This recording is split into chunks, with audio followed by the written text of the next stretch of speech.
I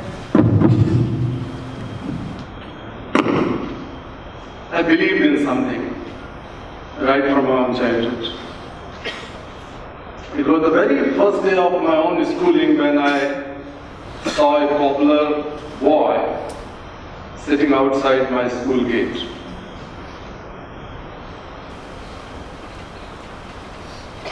Since it was the first time and I was having new clothes, new shoes, entering into school with my friends, it was a contradiction that we were going with dreams to study, and a boy was looking at us, and not he was looking at our face, he was looking at our feet. The reason being that he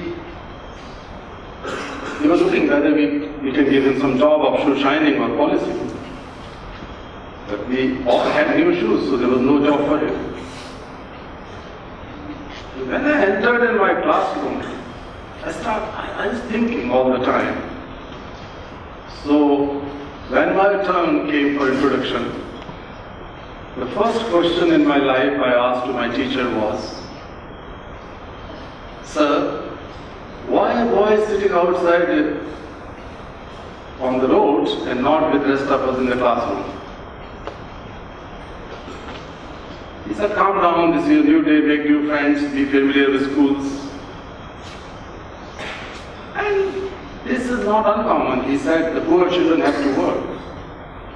They earn livelihood. But I could not understand, rather I was not convinced. So when I went back to my home, I found the boy still working and looking at us the next day and the next day. And I tell you, that made me not only curious, but very, very angry, because nobody was answering me properly and was not able to convince me that why this child is sitting outside and working and not with us. One day I gathered all my courage. The boy was working along with his own father, they were farmers. And I asked him that, "Babuji, why don't you send your son to school?" He said, in shock actually, that I never thought about it because I was a child and started my work. My father, my grandfather, all of us started working since our childhood. And so is my son, he said. And then he took a pause, and after a few seconds, with deep helplessness and helplessness on his face, he answered, "बाबूजी, आप जानते नहीं हैं कि हम लोग तो काम करने के लिए ही पैदा होते हैं." Sir, you don't know that we people are born to work, he said. And that was the biggest question in my life at this early age. That why some children are born to work at the cost of their childhood, at the cost of their freedom, their education, their future. That is unacceptable. So my journey began with some question.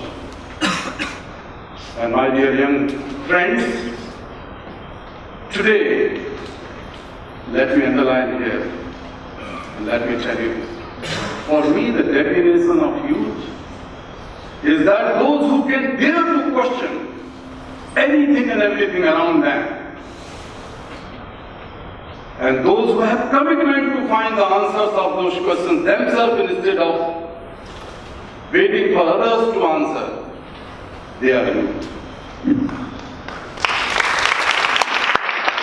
If you can't question, you cannot change.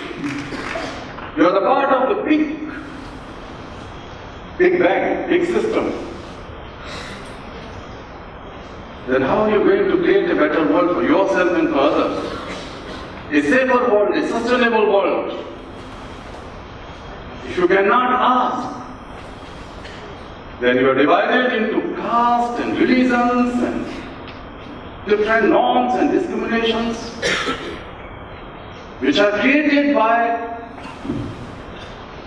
the people who never questioned before. And those who question, and tried to find answer and eventually found the answer. They are the one who gave lights in your hands, the lights of knowledge and science and technology. Because the entire journey of science begins with question. It does not begin with answers. If you stop somewhere and say that, okay, we have ready-made answers in our books, we have ready-made answers in our computers, in our Google, we have ready-made answers in temples and mosques and churches, we have ready-made answers with our fathers, grandfathers, grandmothers, then we are the part of maintaining status quo in the society. This does not mean that you should not trust the wisdom and experience of elders. But you have to see that why the things are wrong around us. And that's why you have to question them. Sometimes when I talk to young people, I tell them, don't begin your journey with peace and satisfaction. Begin your journey with anger. Something is wrong. There is some justice which we have to bring against injustice. We have to be angry around us. What we see today in the world.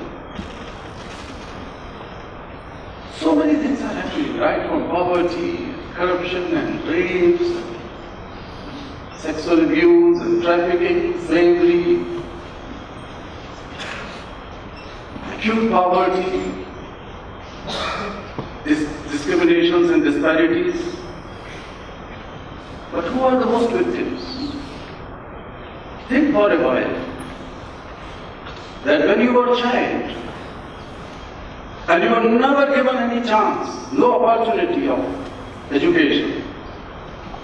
If you are not given freedom to think, to choose, then you are not here. What has brought you here?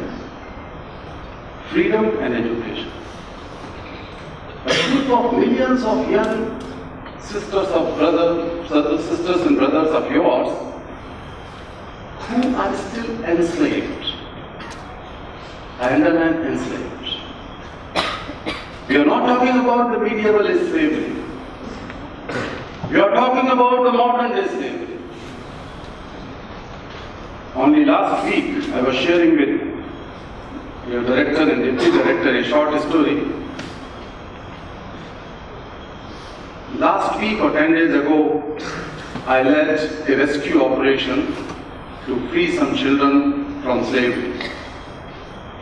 Slavery in the capital of the largest democracy of the world. Slavery in the land of Mahatma Gandhi and Buddha and Subhash Chandra Bose and Bhagat Singh. Slavery in the land of Mahavir Swami and Guru Nanak Dev. All those heroes, all those champions of liberty and emancipation. This is the land of those great people. But when I went to rescue the group of children, we rescued 45 children. And some of them were working in a toy workshop. They were making plastic toys. I sat with them. They could not understand what is happening because they were also traumatized and shocked because they have never experienced freedom in their life. Even they have not experienced that somebody can come and help them. They have never felt help. So I sat with them and I asked,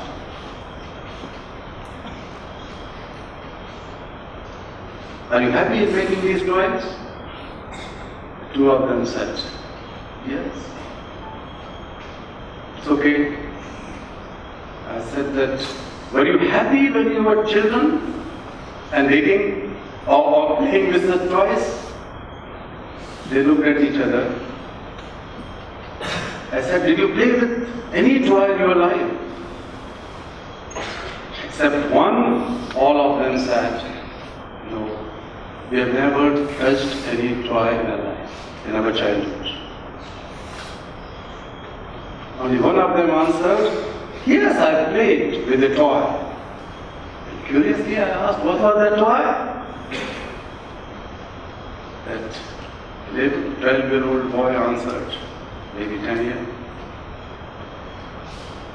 I played with stone in my village. The pieces of stones were toys for that child, and for rest, no play.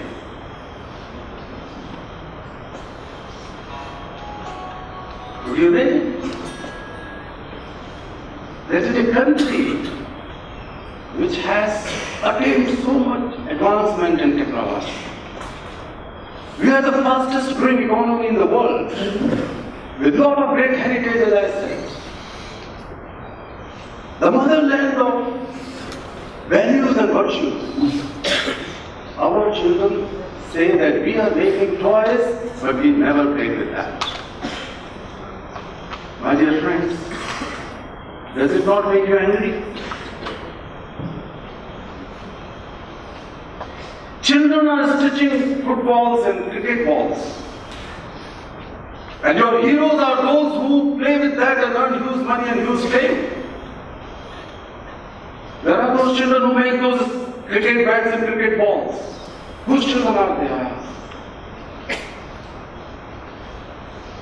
They can never dream to play with that. They can never dream.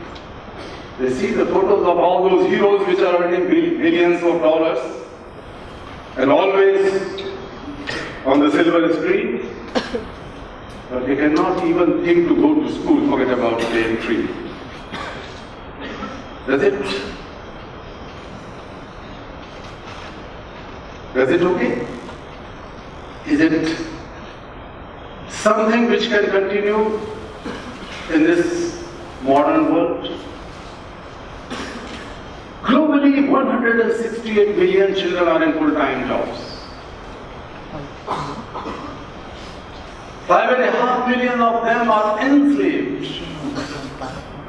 The children are sold and bought like animals, and sometimes in lesser price than animals. A world where 168 million children are in jobs, 210 million adults are jobless. 210 million adults are jobless, I underline. Is it not a vicious circle? That the parents remain jobless because they are expensive workforce and the children are preferred in jobs.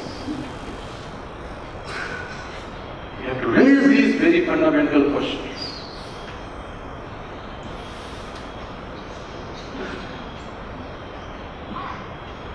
62 million children have never been to school in primary classes. Another 200 million children in the world were forced to leave school before completion secondary schooling. So 262 million children are out of school today. Whose children are they? You might have seen in your social media or even in the mainstream media when some pictures appear that a 12-year-old girl, nobody knows whether she was 10 or 12, was buried alive in the land of Syria because she could not satisfy her customers. Thousands of such girls were snatched away from their parents by these extremist forces, ISIS, and sold in lesser prices than a cigarette pack for sexual abuse and slavery. And if they cannot perform well, they are buried alive. These pictures appear in the newspapers. Young boys are given guns in their hands to kill the suspected traitors of this fundamentalist group. And if they cannot kill those people, these 12, 13, 14-year-old boys are buried alive. Does it not make you angry? You become angry when your egos are hurt.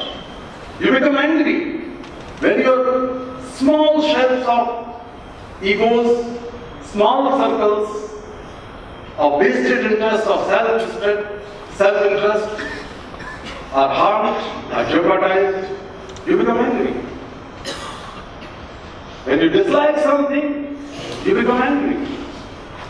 But these things are happening around us, does not make us angry. I am angry. I was always angry. I have a very clear vision of my life. That every single child should be free to be a child. Every single child should be free to play and learn, to laugh and cry. Every single child should be free to become like you engineers, future engineers. I call upon you to be the change makers and partners in this dream. We have to create a world which is free of the stigma of slavery. It is possible. How many minutes I have? Okay. I tell you that when I conceived this idea of fighting against child slavery after giving up my career as transformer design engineer and teacher in my university, high voltage engineering and transformer design, everybody laughed at me. Everybody laughed at me because that time the notion of child rights was not yet properly articulated. It was a time when India and most countries did not have any law against child labor because child labor was considered as a part of our life, part of poverty. But someone like me and maybe some people here and there were not satisfied with that. We changed it. There was no proper data available at that time because there was no clear index, there was no clear monitoring mechanism anywhere in the world and globally also. But only 15 years ago, the number of child laborers was 260 million globally. People said that how is it possible that ordinary efforts can bring it down because it was growing? I said, no, we will fight, we will change, we will win. We organized the Nobel March, we organized secretariats, we fought for laws in India and globally. And within 15 years, this number has gone down to 168 million, at least 100 million children were saved from.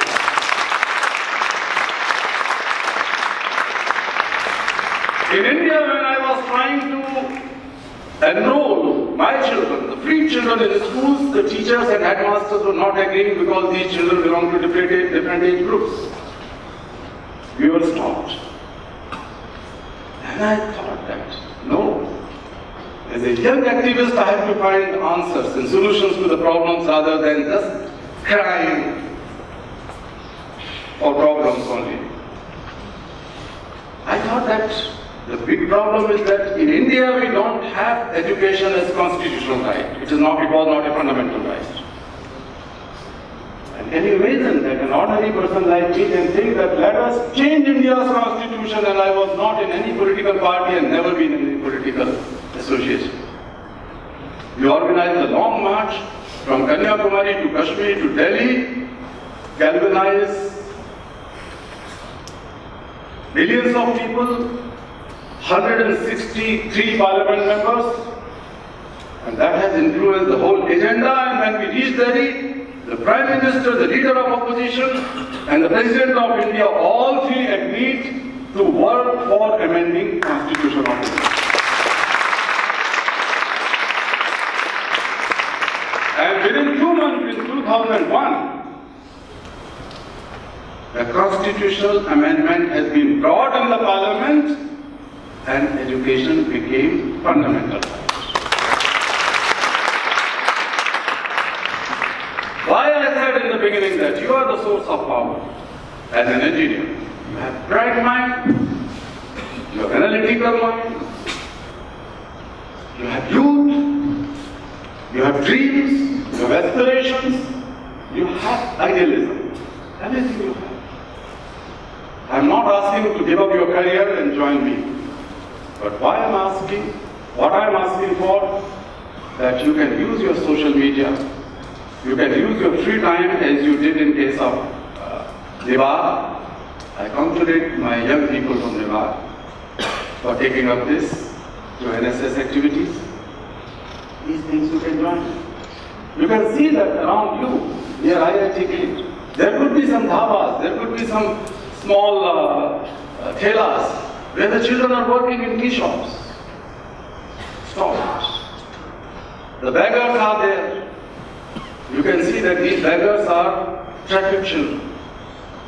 Many of you may know those families where the children are engaged as domestic help. Most of them are traffic victims.